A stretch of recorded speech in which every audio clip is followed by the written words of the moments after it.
Assalamualaikum warahmatullahi wabarakatuh. Perkenalkan, nama saya Dinda Nisalia dari kelas E dengan NIM 2022 05 30 214. Di sini saya akan mempresentasikan ujian ketiga dari teori komunikasi. Ada 3 topik yang saya ambil. Pertama, peran post-school, kedua, teori naratif, dan ketiga, social learning theory. Baiklah, masuk dari topik yang pertama adalah peran post-school. Peran post-school atau teori kritis merupakan aliran filosofis atau gerakan sosiologis di Jerman pada tahun 1923 yang tersebar di seluruh dunia. Peran post-school berfokus pada pengembangan teori Marxis dengan memperlihatkan bagaimana Marxisme dapat diterapkan pada masyarakat kontemporer. Adolf Hitler kekuasaan pada tahun 1933 mengatakan peran post-school dipaksa untuk meninggalkan Jerman karena penganiayaan oleh rezim Nazi terhadap intelektual Yahudi dan kritikus politik.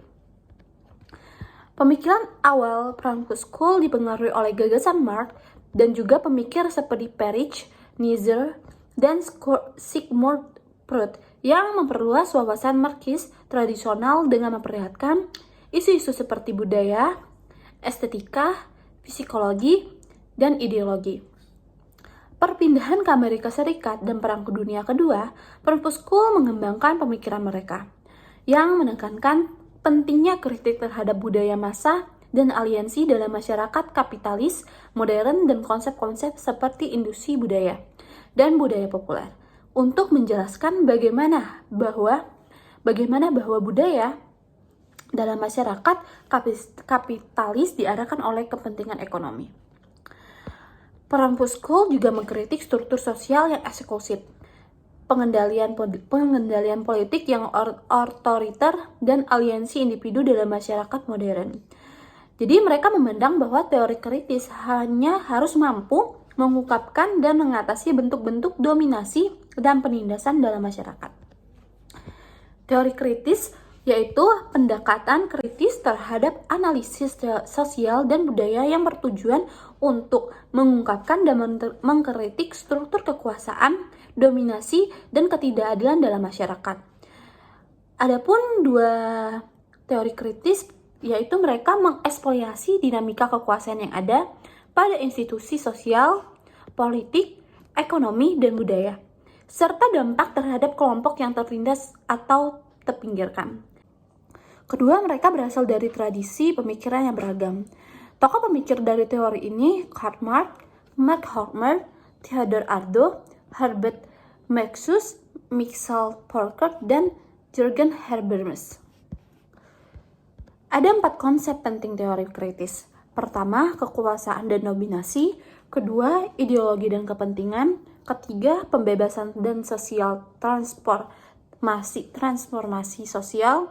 Dan yang keempat, kesadaran kritis.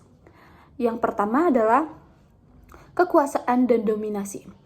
Teori ini menganalisis bagaimana kekuasaan dikontribusikan dan diterapkan dalam berbagai bidang masyarakat, termasuk politik, ekonomi, budaya, dan gender.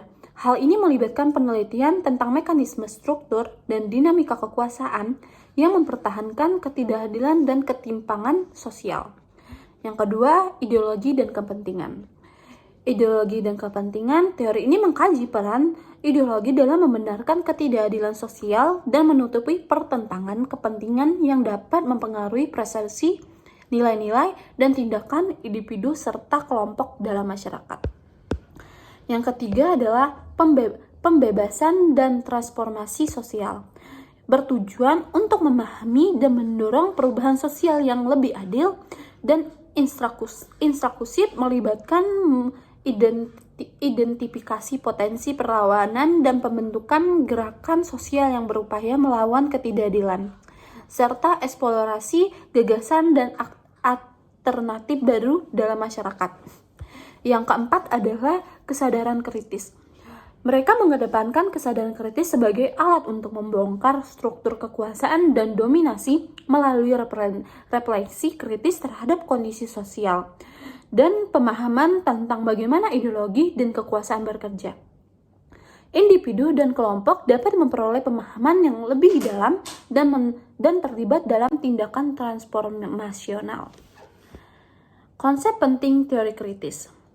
Teori kritis memberikan kontribusi yang signifikan dalam berbagai bidang termasuk sosiologi, filsafat, studi budaya, studi gender, studi postkolonial, dan lain-lain.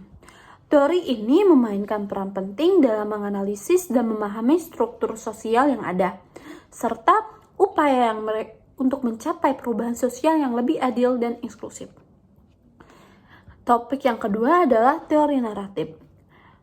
Teori naratif adalah naratif, yaitu bagaimana orang-orang membangun realitas dengan bercerita atau storytelling. Narasi adalah hal penting dalam komunikasi manusia.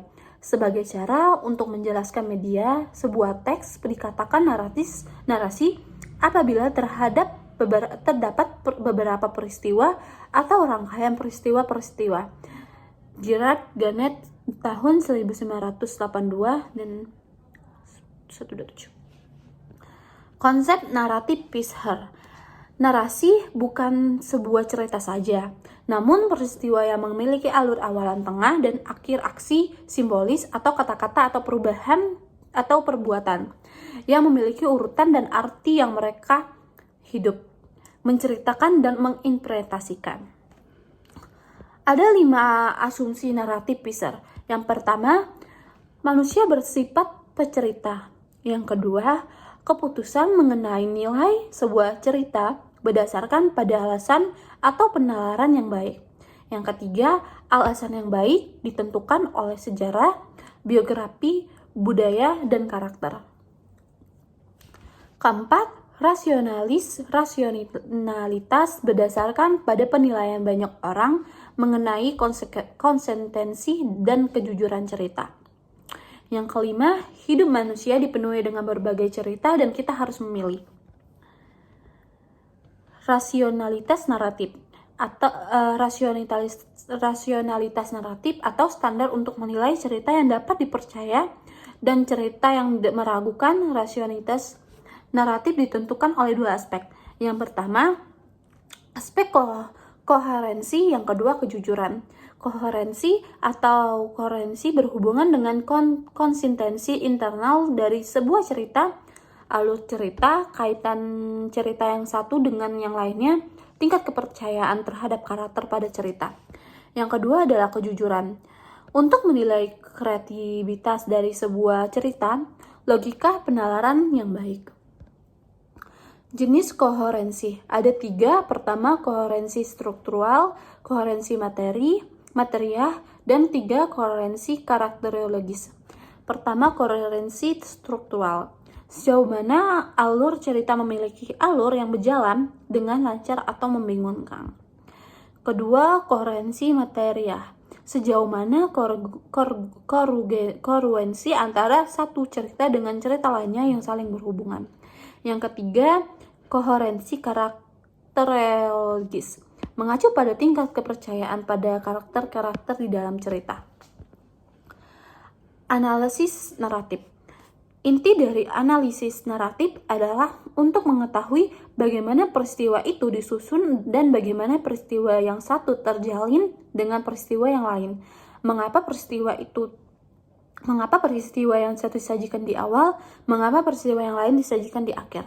Mengapa peristiwa tertentu dengan peristiwa yang lain terjalin.